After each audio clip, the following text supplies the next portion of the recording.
हर हर महादेव। हर हर महादेव।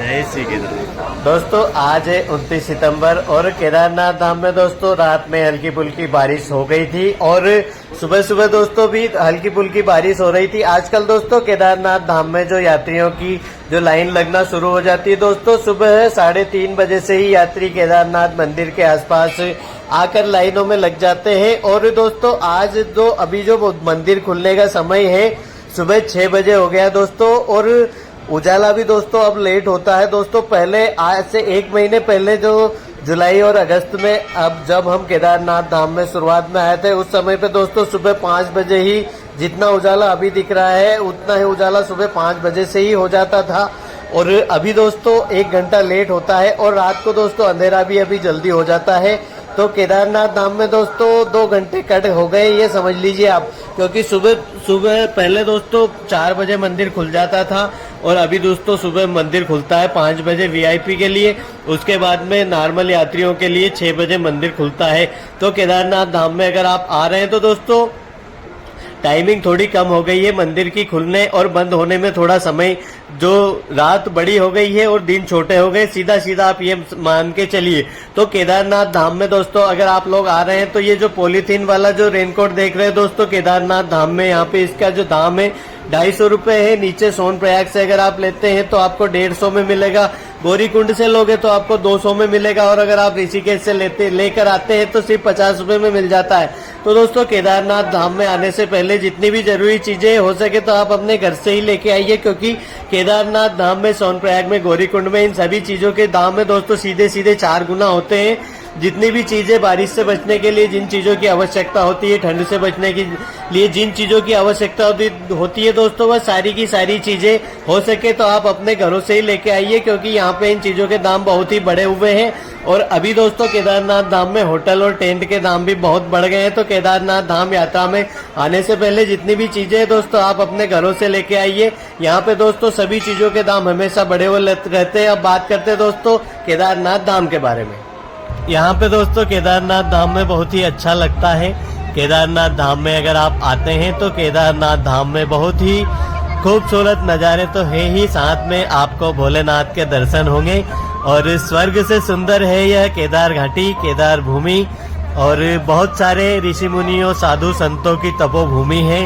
तो आप अगर केदारनाथ धाम में आते हैं तो आपको यहाँ का जो वातावरण है बहुत ही अलग वातावरण आपको देखने को मिलेगा दोस्तों, क्योंकि यह जो स्थान है इतना पवित्र स्थान आपको और कहीं पे भी देखने को नहीं मिलेगा दोस्तों। आपको ऐसे हिल स्टेशन तो बहुत दिख जाएंगे, आप कहीं पे भी चले जाइए ऐसे बादल मंडराते हुए आपको कई जगहों पर मिलेंगे दोस्तों, मगर यहाँ जो शांति है, यहाँ जो अनुभव होता है दोस्तों, यहाँ जो मन लगता है वह कहीं पे भी आपको नहीं लगेगा, क्योंकि केदारनाथ घाटी, केदारनाथ धाम है ही ऐसा। यह कई साधु संतों की तपोभूमि है।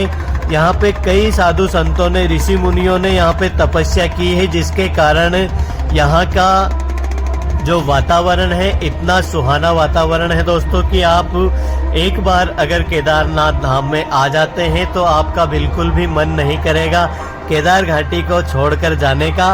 और केदारनाथ धाम में दोस्तों आप अगर आ रहे हैं तो आपको कुछ चीज़ों का ध्यान रखना होगा। अभी दोस्तों परसों केदारनाथ धाम में एक भाई टेंट में सो रहे थे और चोरों ने उनके टेंट को ही काट डाला और मोबाइल निकाल के ले गए। तो दोस्तों चोरी कहीं पे भी हो सकती है, चाहे कितने भी साधु संतों का वातावरण हो, वहाँ पर भी चोर का जो अंदर की जो उसकी वो फीलिंग होती है ना, वो चोरी कहीं पे भी जाके करेगा ही करेगा, उसका बस नहीं चलेगा। नहीं तो वो मंदिर में जाकर मंदिर के अंदर से भी चोरी कर ले दोस्तों। यह हर प्रकार के लोग आपको हर जगह पे मिलेंगे, तो आप कहीं पे भी चले जाइए दोस्तों, यहाँ पे आपको साधु भी मिलेंगे, संत भी मिलेंगे, नॉर्मल लोग भी मिलेंगे और चोर डकैत भी मिलेंगे दोस्तों, कहीं पे भी चले जाइए। तो दोस्तों आप लोगों को सावधानी रखनी है। अगर आप केदारनाथ धाम में आते हैं तो आपको कुछ चोरों से, जेब कतरों से सावधान रहना है, जरूरी है दोस्तों। आप कहीं पे भी जाइए, कहीं पे भी हमारे मंदिरों में आप चले जाइए, यह चीजें आम बात होती है। तो दोस्तों केदारनाथ धाम में हालांकि अभी तक ऐसा सुनने में कभी भी नहीं आया था कि यहाँ पे किसी का कुछ सामान चोरी हुआ हो। दोस्तों मेरा जो छाता है केदारनाथ धाम मंदिर के सामने रोजाना मैं छोड़कर चला जाता हूँ और रोज मेरा छाता मुझे वहीं पे मिलता है। रोज मंदिर के अंदर जाता हूँ छाता बाहर छोड़ के और बाहर आता हूँ तो कभी कभी छाता नहीं मिलता तो मैं 5-10 मिनट वेट करता हूँ, फिर 10 मिनट के बाद में कोई भी जो सज्जन लेके जाते हैं वो वापस मेरा छाता मुझे लाके दे देते हैं। तो दोस्तों यहाँ पे केदारनाथ धाम में फिलहाल अभी तक ऐसी कोई चोरी की घटना नहीं हुई थी, कुछ देखने को नहीं मिला था कि केदारनाथ धाम में यह घटनाएं हो, मगर दोस्तों अभी केदारनाथ धाम में भी यह चीजें होने लगी है। तो आप लोग सावधान रहिए। अगर केदारनाथ धाम में आप लोग आ रहे हैं तो केदारनाथ धाम में दोस्तों आपको सावधान रहने की जरूरत है, क्योंकि हर धार्मिक स्थल पर हमारे जितने भी मठ मंदिर है दोस्तों हर जगह पर ही सभी प्रकार के लोग आ जाते हैं। अभी पहले दोस्तों केदारनाथ धाम में सिर्फ वही लोग आते थे जो महादेव के दर्शन करने की इच्छुक होते थे, वही लोग केदारनाथ धाम में आते थे, क्योंकि केदारनाथ धाम की जो यात्रा है बहुत ही ज्यादा कठिन यात्राओं में से एक है। तो बहुत ही ज्यादा परिश्रम करने के बाद में भक्त यहाँ पे पहुँचते हैं। और अभी दोस्तों आप देखिए कि चोर लोग भी पहुँचने लगे हैं। तो आप केदारनाथ धाम यात्रा के दौरान दोस्तों केदारनाथ धाम में हालांकि अगर आप होटल वगैरह लेते हैं तो कोई डर नहीं होता है, मगर दोस्तों जो टेंट होते हैं, छोटे छोटे कैंप होते हैं जिनमें यात्री बहुत सारे यात्री रुकते हैं और शुरू से ही रुकता है दोस्तों, क्योंकि केदारनाथ धाम में ऐसा कुछ देखने को नहीं मिले था कि यहाँ पे चोरी वगैरह हो जाए दोस्तों। मगर परसों की जो घटना हुई वो बहुत ही ज्यादा दुखद घटना आप कह सकते हैं कि ऐसे धार्मिक स्थान पे ये चीजें बिल्कुल भी नहीं होनी चाहिए।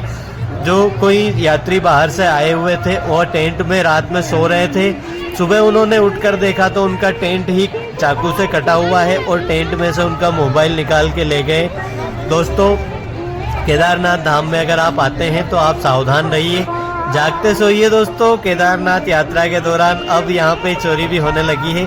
फिलहाल दोस्तों केदारनाथ धाम में अगर आप आते हैं तो मौसम दोस्तों बहुत ही अच्छा सुहाना बना हुआ है, बादल छा रहे हैं दोस्तों। अभी सुबह 6 बजे का समय हो रहा है, अभी लाइट बंद हुई है दोस्तों, थोड़ी देर में अभी रोशनी धीरे धीरे करके हो रही है। और आगे जैसे ही सूर्योदय होता है दोस्तों रोजाना बादल छट जाते हैं और धूप निकल जाती है। तो केदारनाथ धाम में दोस्तों मौसम यात्रा के लिहाज से बहुत ही अच्छा, बहुत ही सुंदर, बहुत ही खूबसूरत मौसम आपको केदारनाथ धाम में देखने को मिलेगा। और केदारनाथ धाम की अगर आप यात्रा करना चाहते हैं तो दोस्तों यात्रा के लिए बहुत ही अच्छा मौसम है। और केदारनाथ धाम से जुड़ी हुई अगर आपको कोई जानकारी चाहिए तो आप हमें जरूर कमेंट करिए। और अगर चैनल पर नए हैं दोस्तों तो चैनल को जरूर सब्सक्राइब करिए, जिससे आपको केदारनाथ धाम से जुड़ी हुई रोजाना की अपडेट सबसे पहले प्राप्त होती रहेगी। तो दोस्तों मिलते हैं आप लोगों से कल एक नई वीडियो के साथ में, एक खूबसूरत नजारे के साथ में, खूबसूरत जानकारी लेकर। जब तक के लिए जय भोले भंडारी।